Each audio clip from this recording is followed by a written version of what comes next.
अस्सलाम वालेकुम। मैं हकीम डॉक्टर खुर्रम लतीफ उम्मीद करता हूँ आप सब खैरियत से होंगे और मैं खुशामदीद करता हूँ उन लोगों को जो मेरी इस वीडियो पे न्यू हैं। जैसा कि हाज़रीन नाज़रीन, आज कल हम जो टॉपिक का आगाज़ किया हुआ है उसमें हमने मुख्तलिफ फल के बारे में और कुछ होम रेमेडीज के बारे में बता रहे हैं।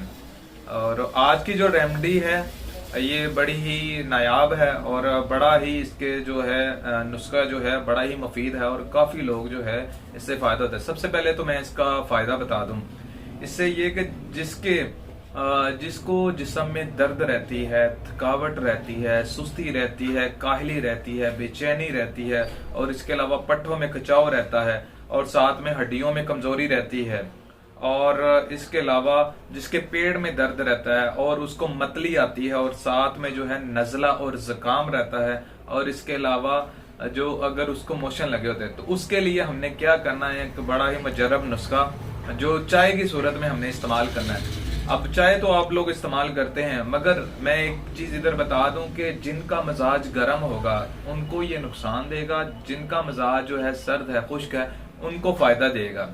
तो इसलिए जो गर्म चीज़ खाते हैं उनसे उनकी तबीयत ख़राब होती है, वो इस्तेमाल ना करें।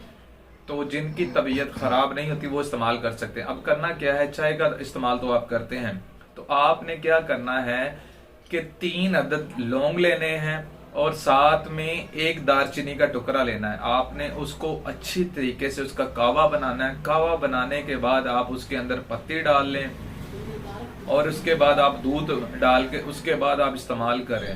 तो इंशाअल्लाह वजल अल्लाह पाक के हुक्म से आपके जो जितने भी मामलात है वो ठीक हो जाएगी। सुस्ती, काहली, घबराहट, बेचैनी, ये सारे जो मामलात है आपके बिल्कुल ठीक हो जाएंगे और आपके जिस्म में एक तवानाई आएगी। और बाद का सम टाइम कुछ लोगों को सर्दी लगती है, इससे सर्दी जो है वो भी कम हो जाएगी। इसको हम कहते हैं जादू की चाय।